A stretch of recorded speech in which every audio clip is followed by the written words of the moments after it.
Europe में राष्ट्रवाद का ऑब्जेक्टिव है कि यंग यूरोप की स्थापना कब हुई थी? तो इसका आंसर हो जाएगा 1834 में। जो यंग यूरोप की स्थापना है किसने किया था? तो मेजनी ने किया था। और कब? 1834 में। नेक्स्ट है कि यंग इटली की स्थापना किसने की थी? तो मेजनी ने। यंग यूरोप का संस्थापक कौन था? तो इसका भी मेजनी हो गया। इटली में राष्ट्रवाद का जन्मदाता कौन था? तो इटली में राष्ट्रवाद का जन्मदाता कौन था? तो नेपोलियन था। और इटली के एकीकरण का मसीहा कौन था? तो मेजनी था। इटली के एकीकरण का मसीहा कौन था? तो मेजनी था। और इटली के एकीकरण की तलवार कौन था? तो गैरिबल्डी था। इटली एवं जर्मनी वर्तमान में किस महादेश के अंतर्गत आते हैं? तो यूरोप महादेश के अंतर्गत आते हैं।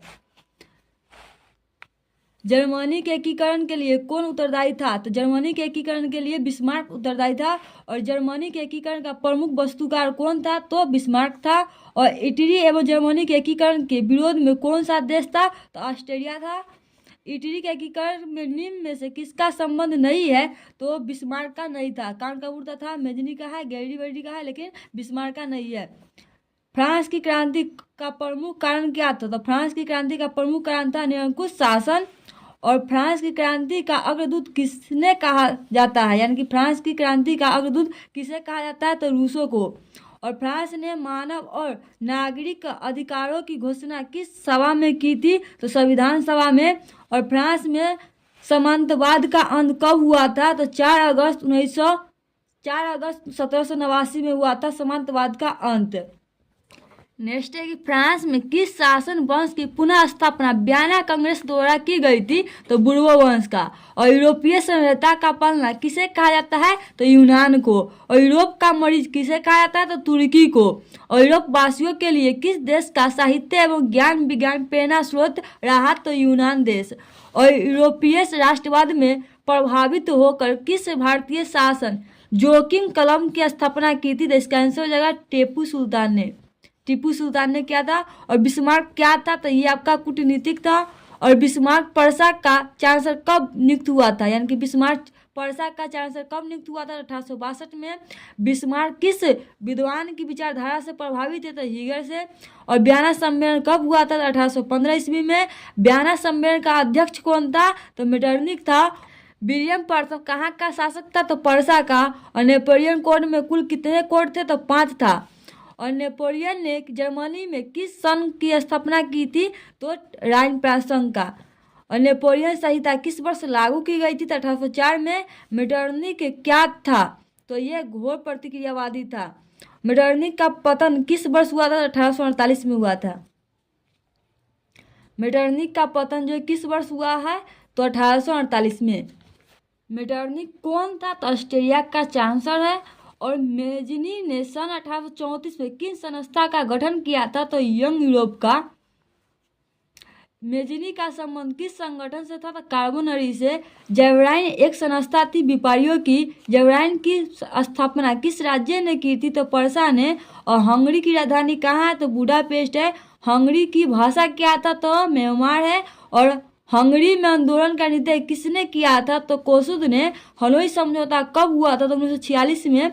सेडोवा के युद्ध में किसकी पराजय हुई थी? तो ऑस्ट्रेलिया का। और सेडोवा का युद्ध कब हुआ था? 1866 में हुआ है।